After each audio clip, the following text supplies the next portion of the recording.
की अब उसका मुंह तोड़ जवाब दिया जा रहा है। और मैं आपको बतलाना चाहता हूं दोस्तों, हौथियों के जो प्रवक्ता हैं उन्होंने औपचारिक तौर पर इस बात का ऐलान कर दिया कि अब हम इस युद्ध में घुस चुके हैं। इस्राइल और अमेरिका की खैर नहीं। मैं आपसे बार बार कह रहा हूं, पहले से ही स्ट्रेट ऑफ हॉर्मुज पर दबाव है। अब बाब अल मंदब एक और जगह है जहां पर दबाव बढ़ने वाला है।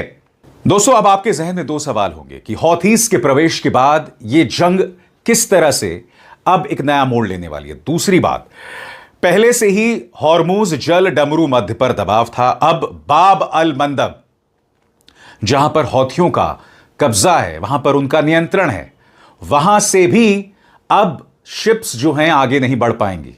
इसका क्या असर पड़ने वाला है? सबसे पहले बहुत ही सरल शब्दों में, हौथीस का प्रवेश सिर्फ अमेरिका और इस्राइल के लिए करारा झटका नहीं है, ग्लोबल शिपिंग के लिए एक बहुत करारा झटका है। सबसे पहला सवाल जो आपके जहन में आ रहा है दोस्तों, हौथीस की एंट्री का मतलब क्या है? गौर फरमाएं। हौथी लीडर अब्दुल मलिक अल हौथी और उनके स्पोक्सपर्सन साफ कह चुके हैं कि यमन पूरी तरह से तैयार है ईरान के साथ खड़ा होने के लिए। उन्होंने कहा कि उनके हाथ ट्रिगर पर हैं और अगर एस्केलेशन बढ़ती है तो वो बड़े अटैक्स फिर से शुरू कर सकते हैं। वो इस पूरे कॉन्फ्लिक्ट को Iran versus US Israel war का ही हिस्सा मान रहे हैं।